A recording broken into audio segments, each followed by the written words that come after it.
buyurulduğu kimi innehu kana zaluman cahula, insanların əksəriyyəti elə zülm edən ya cahillik yolunu seçir, bu işlərin fərqinə varmır. Düzdür ki, biz cahilik, elə yaradılışımızdan cəhalət üzərindəyik, üzü kamiliyə doğru addımlamalıyıq. Yer gəlmişkən onu da işarə etmək istəyirəm ki, bizim yaradılışımız ki, xüsusi yaradılışdır. Cahillik deyəndə, yəni tam ağ kağız nəzərdə tutulmur. Xüsusi yaradılışkən Allah Teala bizi fitrət üzərində yaradıb. Fitrət üzərində yaradılıb mənası bundan ibarətdir ki, Allah Teala bizi xüsusi olaraq sərmayə ilə yaradıb. Məsələn, 2 dənə dükan təsəvvür edək.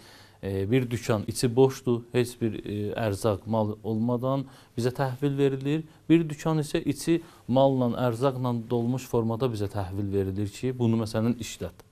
Bir dükan içi boşdur, digər isə sərmayəlidir. Allah Teala da bizi yaradanda sərmayə ilə yaradıb. Bizim fitrətimizdə yaxşıya və pisə gedən yolları bizə bəlli eləyib. فَأَلْهَمَهَا فُجُورَهَا وَتَقْوَاهَا buyurur Allah-u Teala. Yəni yaxşını bizə öyrədib, pisi bizə öyrədib. Necə ki biz məsələn mədəmizə uyğun olmayan yeməyi qəbul eləyəndə mədəmiz onu qaytarır. O cümlədən də mənəvi işlərdə də bu cürdür. Bizim fitrətimizə uyğun olmayan işləri gördükdə ya o işlərlə qarşılaşdıqda biz onu qəbul eləmirik. Deyirik pisdir, qəbul olunmazdır. Hətta bu məsələ o həddədir ki, heç bir din, şəriət olmadan da bəzi insanlardan müşahidə edilir. Məsələn, bir nəfər əgər bir uşağı küçədə döyərsə, bütün insanların nəzərində bu pis işdir. Və yaxud da bir nəfər bir uşağa, bir yetimə, bir aca bir yemək verərsə, çörək verərsə, bütün insanların nəzərində bu yaxşıdır.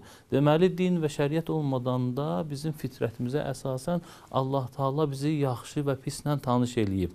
Sadəcə olaraq daha sonra Peyğəmbər göndərib, imam göndərib, kitab göndərib ki, biz yaxşı və pisləri daha da inkişaf elətdirək və bu cəhalətdən xilas olaq.